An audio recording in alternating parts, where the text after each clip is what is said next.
Make no mistake, the big battle of Karnataka is the most consequential election that will be fought this year. The BJP won big in Gujarat, won in the northeast. Now it's down to Basavaraj Bommai, the Chief Minister of Karnataka, to lead his party in the one state where the Congress thinks it has a fighting chance. But does it really? What is the Chief Minister's strategy to lead his party to power? To talk about this and more, we're joined in Bengaluru at the Chief Minister's residence by Mr. Bommai himself. Thank you so much for your time, sir. At this moment, with just weeks to go before the big polling day, the entire country's attention is on Karnataka. As the man in the driver's seat, what is your level of confidence? Will Karnataka repeat its recent trend of sitting chief ministers losing, or do you, Mr. Bommai, think you can take the BJP to power? See, after the advent of Narendra Modi ji, the whole trend about election performances is concerned has changed. Most of the polls were won anti-incumbency earlier. For the first time, Narendra Modi has set a trend, new trend, where polls can be won with pro-incumbency. And I am in the second category. I am quite confident that we will have a comfortable and more majority this time with the blessings of people of Karnataka, and will come back to power in thumping majority. You didn't have a 5-year run. You came in midway when Mr. Yedurappa was changed and you were brought in as Chief Minister.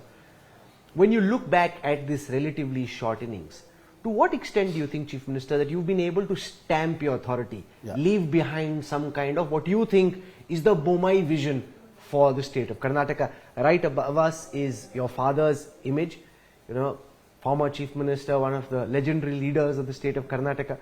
You follow in his footsteps. To what extent have you been able to leave your imprint on the politics and the development of Karnataka? For a leader to be successful, he has to be on the ground, he should know the facts.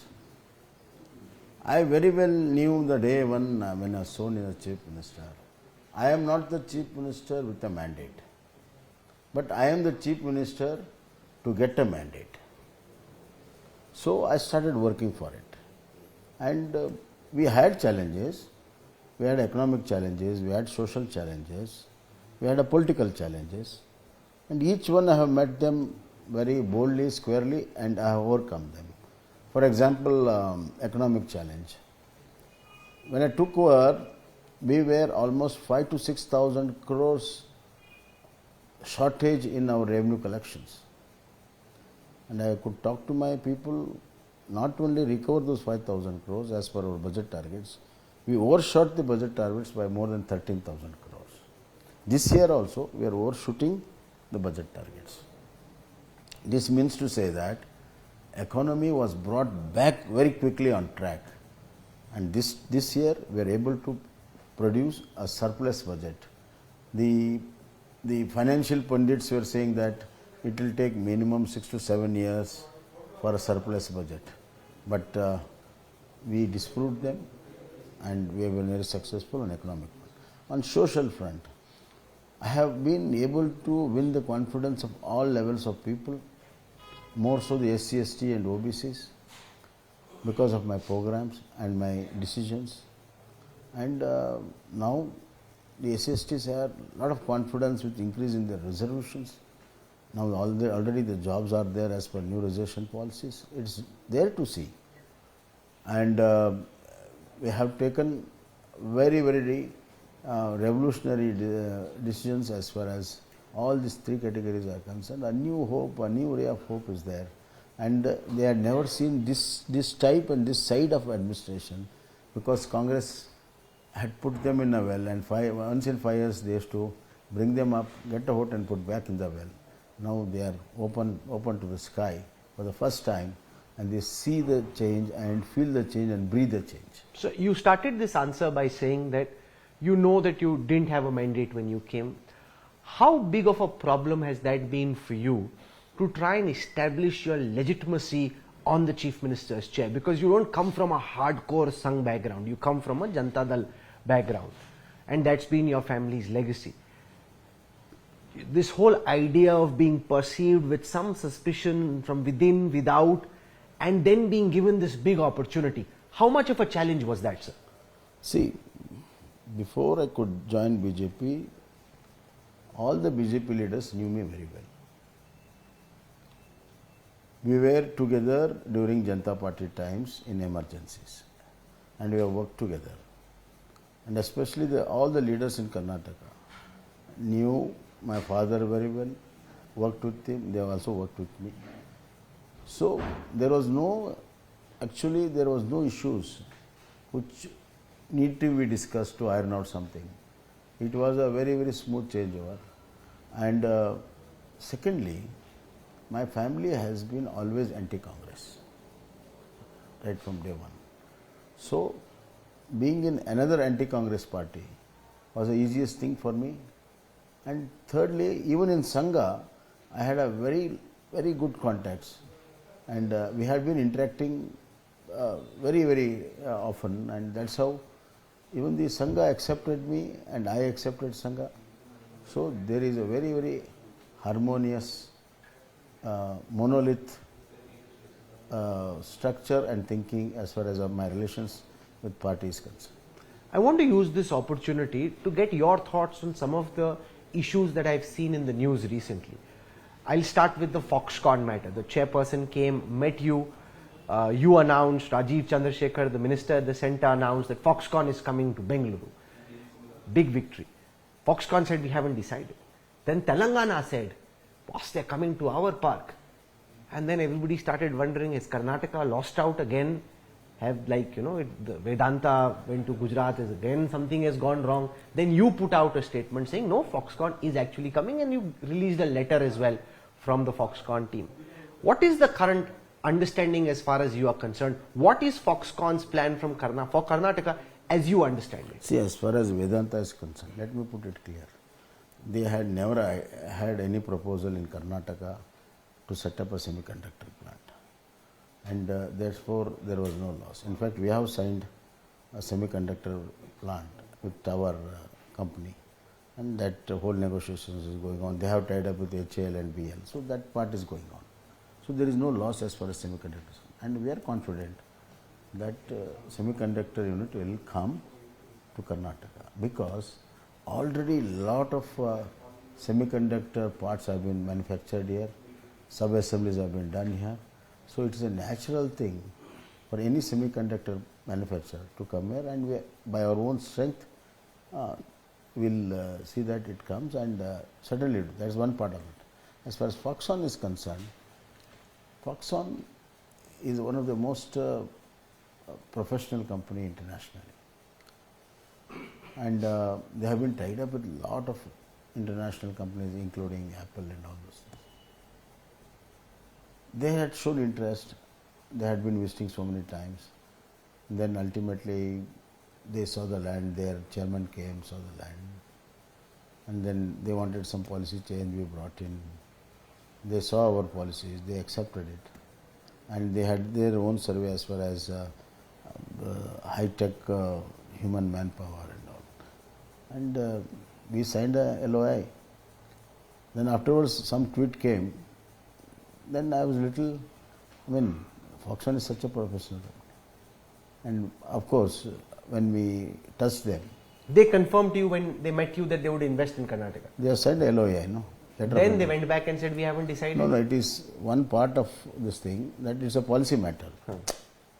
See, ultimately the board has to decide. That was not done. So they meant that. They never meant that they will not do it. See, not yet. You are not yet decided. That means that formality to go to the board. That's all it was.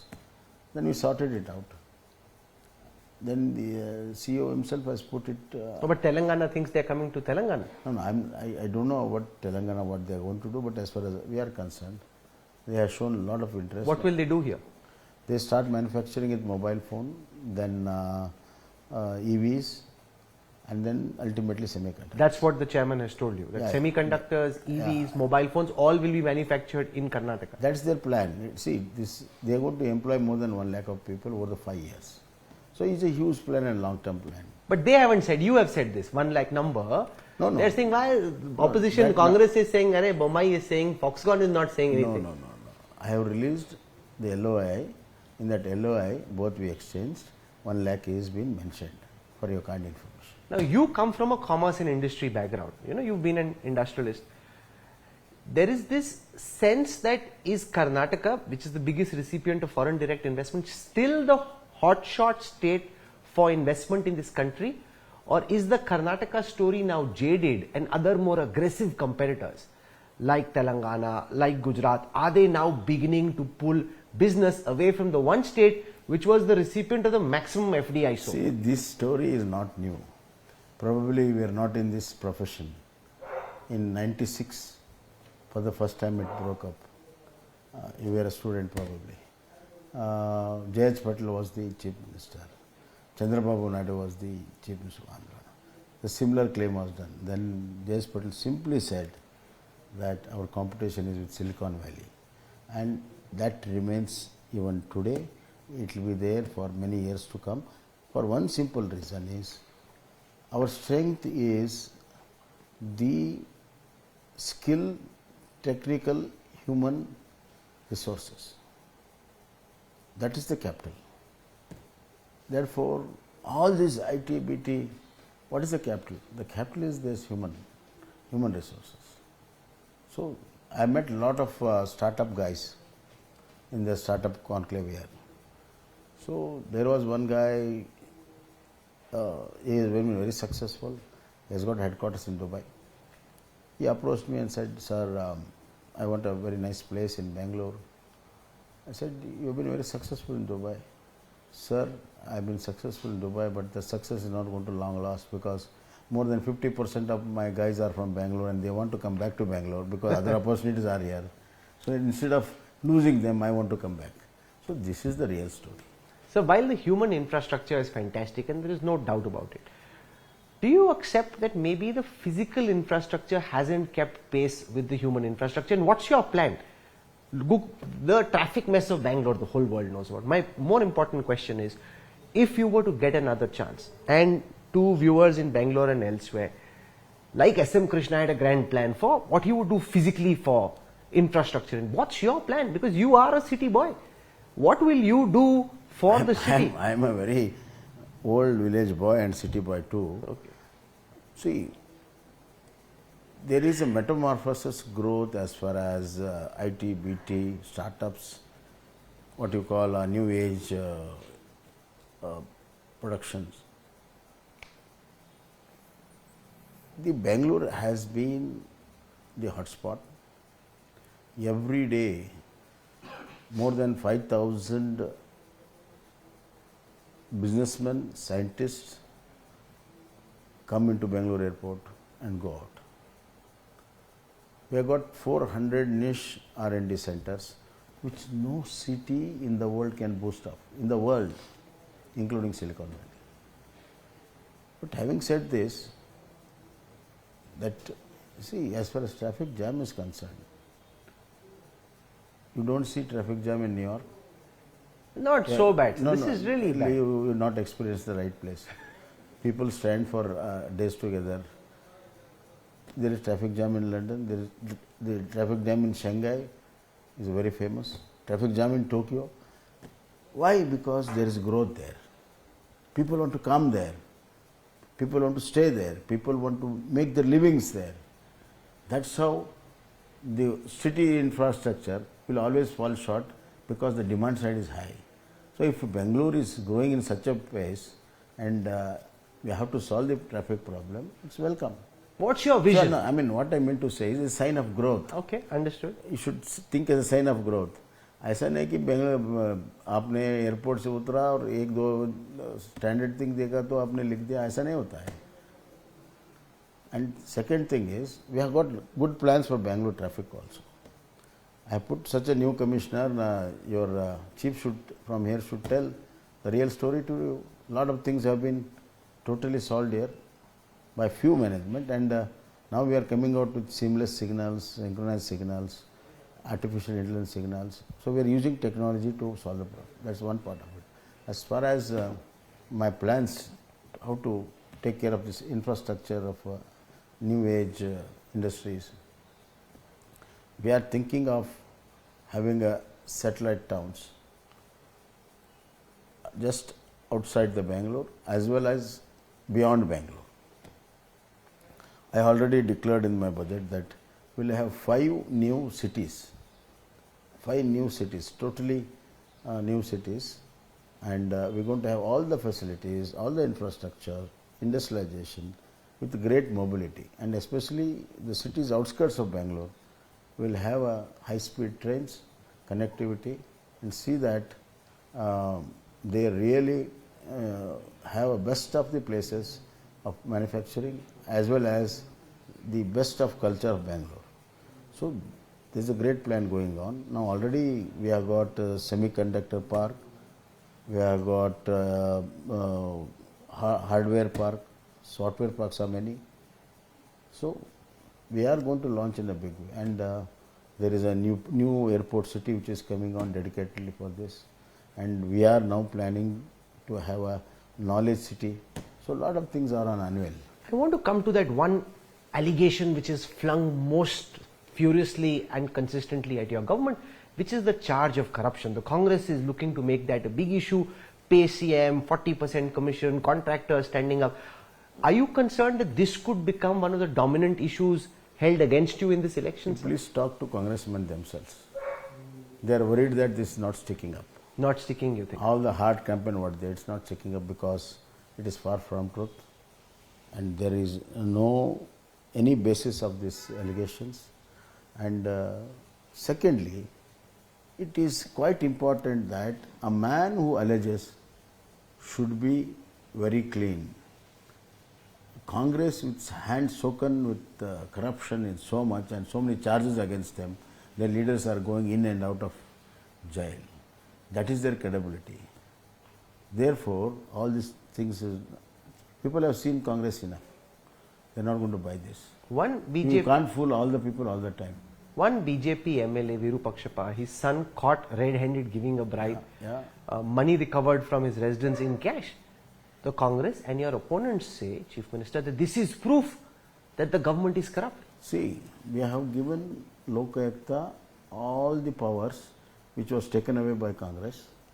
Our intent is to weed out corruption. That's why we have given it, and we are not interested. The very fact that there was a raid on my MLA house by the Lokayukta which we appointed, that shows that we are firm behind corruption, let it be ruling party or opposition party, and we have given enough freedom to Lokayukta. Imagine this we could have done in Congress. It would never happened. That's the difference between Congress and us. 1 second. There was 25 lakh rupees found in the office of the Minister of Mr. Siddaramaiah. Daylight. What happened to that? In Vidhan Sabha, Minister's chamber it was found. Where is the case? They brushed under the carpet. This is their credibility, and these people are trying to put fingers on us. As I come to the last part of this conversation, I want to ask you about the role you think the Janata Dal secular will play. Are you envisaging the possibility of a hung house where the BJP needs to tie up with Mr. Kumaraswamy and the JDS? Do you think the JDS will be a strong number 3? Will it be a weak number 3? Because your party is trying to make inroads in their bastion of old Mysuru. See, we have decided that we should get absolute majority, and that can be got pan-Karnataka presence. That's why we are putting all our efforts. Including in those 64 odd seats where you've been weak, you think? More there. All our efforts are more there. Right? And that is a strategy. It's an open strategy. We don't hide it. Even Amit Shah ji has tried it. So we're going to have a lot of gains there. So we're going to get absolute majority. But you're a Lingayat. Mr. Yedurappa was a Lingayat. Vokkaligas traditionally have tended typically to side with the JDS or the Congress. No, a lot of Vokkaliga MLAs are elected under BJP in the present assembly. And we have got 7 But ministers. as a community, the Lingayats largely come towards you. The Vokkaligas aren't as... See, there are instances where Lingayat and Vokkali have come and together and voted the state government to power. I can give a lot of examples. The engineering, what happens, social engineering, what happens, is totally depending on the present situations. The Vakilga common man is fed up of their own leadership because they are unable to deliver, they are unable to hold to power, they are unable to deliver, and whenever they got the power, they thought of their own individual benefit. Neither the community was benefited nor the region is benefited. So there is a voter fatigue in those areas. For last 30 years they have been voting, nothing has been gained. And whenever we have come to power, we have tried to help them. So that difference they are seeing now. And so there is a natural support to us, in this very natural support to us, and we are just harnessing it. And lastly, Mr. Chief Minister, everyone knows that you're a big Bollywood fan, especially of old Hindi movie songs. If you're out in the campaign trail, and if I were to ask you to use a Bollywood song to describe your current state of mind, I saw you in action at the Yatra where you were in the bus in Bengaluru right now this afternoon. What song are you humming in your head? What's playing in your head at this time as you go for the biggest battle of your Do life? you expect a politician to hum a song during election? Of course, your question has triggered that. First I'll tell what song it is humming in Kannada. Okay. There is one song from Bangarada Manusha. You'll have to sing a couple of lines. Yes. No. Little bit. There is one song from Bangarada Manusha. ಆಗದು ಎಂದು ಕೈ ಕೊಟ್ಟಿಕೊಳ್ತಾರೆ ಸಾಗದು ಕೆಲಸವ ಮುಂದೆ ಮನಸ್ಸೊಂದಿದ್ದರೆ ಸಾಕು. That song is What about, does this mean? It means that don't be in despair and think that it's not possible. You go ahead and do it, everything is possible. That's That's your battle cry. Yeah. No, but you're also a big Lata and Rafi fan, I'm told. Yeah, but in the present context, as soon as you asked what came my mind is, always I love my country, I love my motherland, I love my Mother Earth. That has been my passion.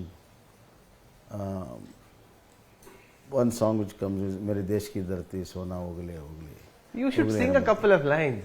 You're such a good singer. I saw you on our channel that time. I'm not a good singer. Hey, but what you say? but Come I'm on, a 2 good lines. listener. No. I'm a good singer. 2 lines then. Do you think so?